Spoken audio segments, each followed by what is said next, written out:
All right, elimination day 4. First day we talked, we are just going to combine these two and eliminate a variable, solve for whatever's left, and plug back in.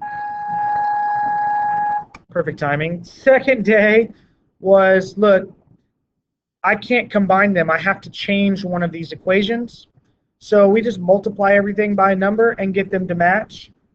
Third day was, look, I can multiply one of these, but it's still not going to match. I actually have to mess with both. And that's kind of where we started, except I actually started here.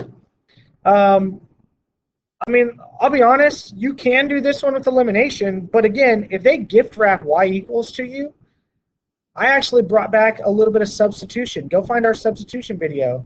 We're taking this and we're subbing, if y equals 6x plus 9, then I'm just going to say y equals 6x plus 9. Now this green equation, I have one variable left. I can solve an equation for one variable and then plug it back in to get the other. We could have, because I think it was this one. Yeah, I could have subtracted this to the other side. Where it's like, well, yeah. To make an elimination by then flip-flopping these and putting, let me ungroup these, the negative 6x in front. Group it. And we could have done something like this and done elimination, and it would totally work. But in this case, it was actually a little bit easier just to substitute instead.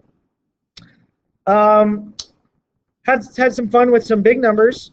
Just because they're big numbers doesn't mean the operation's not the same.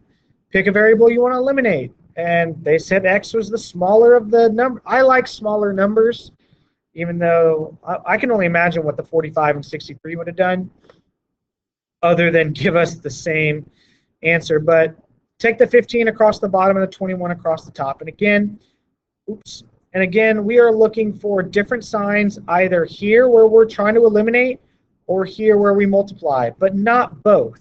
So I already have different signs here, so I don't have to worry about the signs there. Multiply, you see we actually end up getting a no solution because everything cancels. 4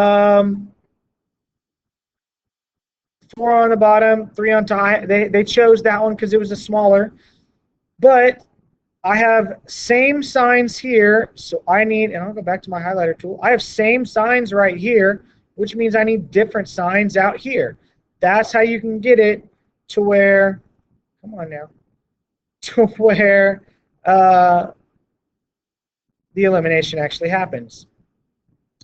One of those has to be different. Now, if you're eliminating x and these already have different signs or whatever, these are not what I'm looking for. Notice it's not highlighted. It's whatever I'm trying to eliminate and whatever I'm trying to multiply by. One of those has to have different signs. So we get one, and we plugged it back into the old bottom, which we kind of thought was funny, saying old bottom. Oh, that's right, because I said it was gross, and then everyone laughed. And so hopefully you're chuckling a little bit. We found it a little funny. So now that's going to be a running joke for the rest of the year. But anyway, we actually get 0, 0. And I had a bunch of kids that were like, oh, so this is an infinite solution or a no solution. We didn't lose our variable. And what I showed them is it's very possible for, instead of us crossing out here at some xy point, that we cross right there at 0, 0 at the origin. So just because you get something like this does not mean it's infinite solutions. Like zeros can happen. We just did some more examples this day. I'm going to leave this up. You can press pause. This is not going to be a terribly long video. Ask questions if you need. If you're like, I don't know how you went from here to here, you know, come see one of us at lunch or whatever, or bring this to the Gear Up office and find someone that'll explain it to you. Again, we already had different signs here, and when we did it, we got an infinite solution. I think you can read everything okay, and I mean that's systems by elimination. It's not terribly difficult. Make sure you have a good grasp of what's going on, because literally all of our 3 variable stuff, we will get to this point here. we will get to here, and then we know how to solve for at least 2 of the variables, and then we'll take and plug back in to find a third. Like it all just kind of builds on each other.